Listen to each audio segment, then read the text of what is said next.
Bueno, sin duda un tema que parece elegido para el día de hoy, pero debemos confesar que no lo es. Recibimos una vez más al profesor Arturo Borges. Les recordamos que es director del Instituto de Investigación, Seguridad y Educación Vial, el ISEV, que es un centro de formación de conductores, que tiene más de 20 años en plaza, que cuenta con la asistencia técnica de la Universidad de Valencia. Y como siempre, el profesor, un absoluto conocedor de todos estos temas, seguramente traerá hoy, como es su costumbre, material más que jugoso para hablar de un tema bastante complicado en nuestro país. Bienvenido primero, buenos días. Buenos días, ¿qué tal? ¿Cómo están? Sí. Como anillo al dedo.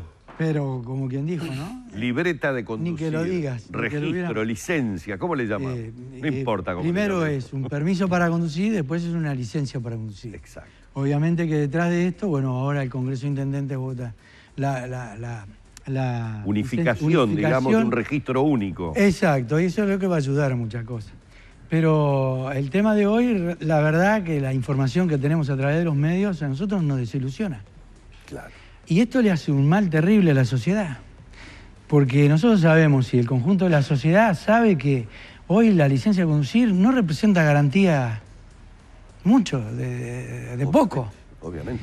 Y eso, que a través de los años ha sido hasta inclusive un tema que los políticos quizás no hincaron el diente como se debía, hoy estamos viviendo una cantidad de mutilados y muertes, y quizás la génesis está por la primera etapa. Bueno, ¿cómo se entrega una licencia de conducir?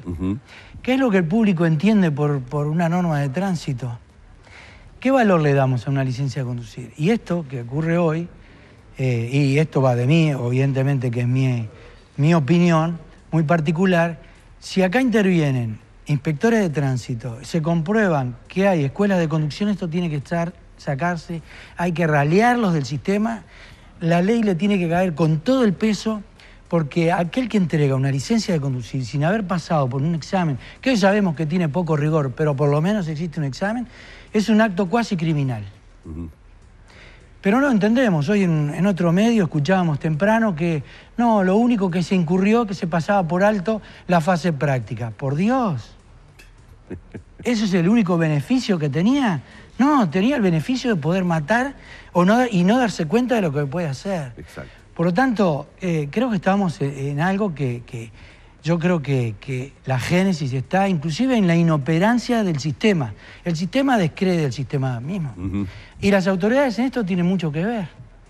Obviamente que quizás no se puede controlar nada, pero el tema que habíamos elegido hoy arranca en que uno recorre el país y se encuentra con cada situación que te dice, bueno, paremos un poco esto, no le demos color político, porque la fiscalización es un elemento de orden público.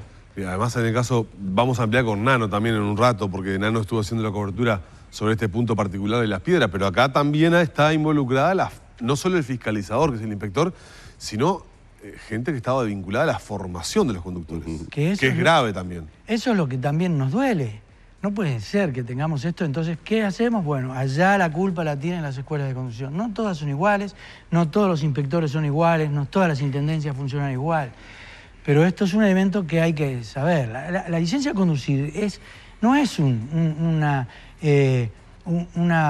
derecho innato que adquiere el ciudadano uruguayo por nacer en este país y tiene derecho a conducir. ¿No? Es un privilegio. Más te diría, dentro del orden jurídico, es una concesión que otorga la autoridad. Y que en caso de que haya una infracción y se sancione, se debe de revocar. Hay países en el mundo que uno comete una infracción y no obtiene la licencia de por vida. Claro, quizás son regímenes aquellos donde tenemos la pena de muerte o tenemos sanciones que son muy duras. Ahora, lo curioso de esto es que en esos países que son totalitarios de nuestro modesto, dentro de nuestra modesta opinión, resulta que las infracciones de tránsito son mínimas o los delitos se han achicado. Entonces, ¿quiere decir que tenemos que ir a la represión? Nosotros creemos que acá el Estado tiene que velar por ese escudo que debe darle a la sociedad para que mantenga su integridad física, no tenga lesiones, no tenga infortunios. No debe haber otra opción mayor de exposición de un individuo dentro de nuestra sociedad que conducir. No debe haber. Por lo tanto, aquel que quebranta una norma de tránsito, la conozca o no, la desconozca o no, es un infractor, pero además la ley le tiene que caer con todo el rigor. Ahora, ¿qué sucede? Nosotros entendemos en muchos lugares al fiscalizador como un elemento recaudador. Y la fiscalización es necesaria porque lo que hay que hacer es proteger a los que son buenos conductores de aquellos que entienden que la fiscalización no existe. Lo malo de esto es que a veces se nos llama o vienen o nos encuentran en la calle y nos dicen, ¿sabés que me multaron por esto? Esto es una pavada. No es ninguna pavada.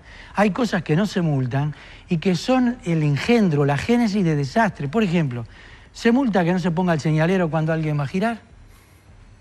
No. ¿No dejamos distancia de seguridad? ¿Vemos que se para el infractor? No. Entonces, andar en zigzag, ¿es una infracción? Sí. ¿Se multa?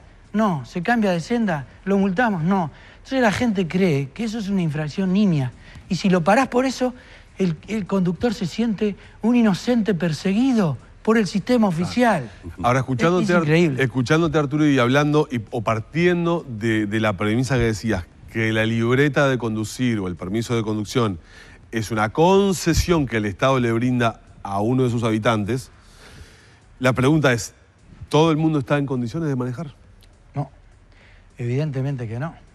Y el respaldo que no tenemos hoy en todo el Uruguay es que haya o pase por determinados exámenes de rigor donde se pueda descubrir el perfil que tiene la persona. Entonces, inclusive Cali Mayor, este mexicano que a veces hacemos mucha referencia porque es un individuo al que todo el mundo recurre para estudiar, dice que no darle educación vial a un individuo en primera instancia antes de subirlo a un vehículo es formar un arma.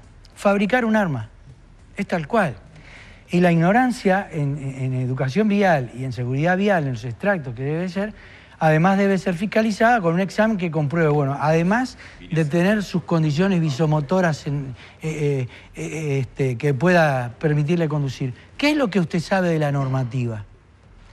Y uno recorre el país y nosotros tenemos inspectores, señores, que no tienen la menor idea de lo que es la ley 18.191. Inspectores. Inspectores de tránsito. Y esto lo saben los que me conocen, que lo que digo lo compruebo diariamente. Y que no leer como tiene que ser la ley 18.191, básica, la primera de tránsito que crea también a la UNACEB, ¿qué hace el inspector? Cuando lee, a veces el individuo sale a fiscalizar con una preparación de una semanita, porque en muchos casos es un puesto político, y sale a la calle. Cuando va a hacer, o le dijeron cómo se debería fiscalizar una sanción, resulta que cuando nosotros le explicamos que lo que hay que aplicar es lo que dice la ley 18.191, dice, no, pero a mí que me dijeron es esto. Y acá hace 30 años que se hace esto. Sí, señor, pero la ley es nacional y está por encima de lo departamental. Claro. Entonces el individuo se le crea una confusión. ¿Qué hago? Respeto lo que dice una ley, ni siquiera la han leído toda. Y eso lleva a confusión. Entonces hay algunos artículos que, como la ley en algunos casos es ambigua, hay que también decirlo que comete algunos errores, y entre muchos, antes de que se votara lo dijimos, el perpetuar la autonomía de las intendencias en cuanto al sistema del tránsito era un error garrafal. Bueno, lo que estás diciendo lo comprobamos hace unos días atrás cuando le preguntábamos al director nacional de Policía Caminera, hoy Policía de Tránsito, Sí. respecto a la situación que se dio con el ciclista en Salinas atropellado, si por la ruta interbalnearia se podía transitar o no, porque por ejemplo a la altura de Atlántida uno ve la cartelería donde está prohibida la circulación. Entonces el director de la Policía de Tránsito decía que había una incongruencia, una contraposición entre un artículo, un decreto del año 64, creo que, si no recuerdo mal, y lo que disponía la ley, justamente la ley que crea la UNACEB. No. En ese sentido, con respecto de la bicicleta, yo te escuché el informe. Se ve que se vio el inspector un poco apurado por la pregunta, quizás no la tenía. Desde nuestro punto de vista no hay duda alguna. No se puede circular. Se puede circular. Se puede circular. Perfectamente, está establecido. Y creo que es el capítulo 13 y el reglamento es el número 21.6, donde se establece que para circular en carreteras y caminos nacionales, la bicicleta, la única prerrogativa es tener 16 años. Por lo tanto, esto está claro, la bicicleta puede andar. Si no, no tendríamos la necesidad de poner la prohibición en determinados lugares. Y debe andar sobre la banquina. Entonces, que sea tracción a sangre, no. La bicicleta es un vehículo. y puede andar por todas las rutas del país, y esto está claro, hasta que salga algo que diga expresamente que lo prohíbe. Claro, salvo expresamente en aquellos lugares donde está la cartelería que prohíbe, en aquellos tramos. Exactamente, si no, el Ministerio de Transporte no ubicaría esas señales. Si esto fuera no se puede hacer, es como yo. Si yo ya sé que dentro de las ciudades la velocidad máxima es 45 kilómetros por hora. Te desvío un poco del tema con este ejemplo, pero digo... No, pero está muy bien, porque esa duda la tenés tú y la tienen todos, pero cuando salimos a explicarla todavía generamos más dudas, la gente dice, bueno, ¿se puede o no se puede? Hoy, reglamentariamente, y de acuerdo a lo que dice el Reglamento Nacional de Circulación Vial, está permitido, excepto en los lugares aquellos predeterminados. Entonces, el Estado, justamente, ¿cuál es la misión de él? Bueno, tratar de procurar ese paraguas donde se proteja al individuo. Predetermina situaciones de tránsito, predetermina conductas, predetermina normativas, predetermina el espacio físico donde circular. Pero una vez que empieza a funcionar el sistema del tránsito, ¿qué tiene que hacer el Estado? A través de sus funcionarios fiscalizar. Y si hay alguien que comete una infracción, y hay que ponerla. ¿Cuál es la infracción más repetida? La velocidad. Es decir, acá la velocidad mata más que el alcohol. El exceso de velocidad. No respetar exactamente. El exceso de velocidad es lo que más mata acá. De hecho, es en la ruta donde tenemos hoy el porcentaje mayor de muertes.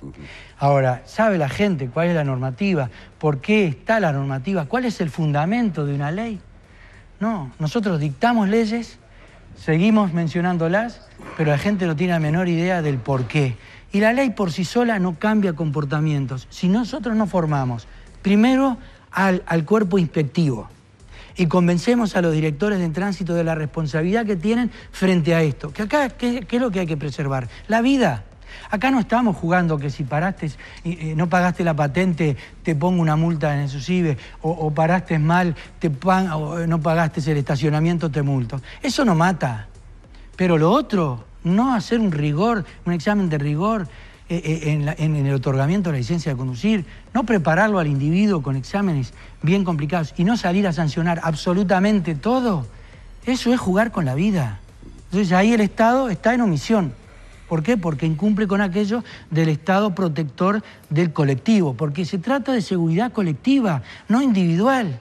Es la interrelación entre los grupos de la gente y todos nosotros. Es una seguridad colectiva. Y la seguridad vial es seguridad también de orden público. Y esto es lo que nosotros tenemos que entender. Y el infractor debe ser raleado y que no se sienta perseguido. Si el infractor no cumple con lo que está, en algunos casos la licencia de conducir tendría que ser revocada.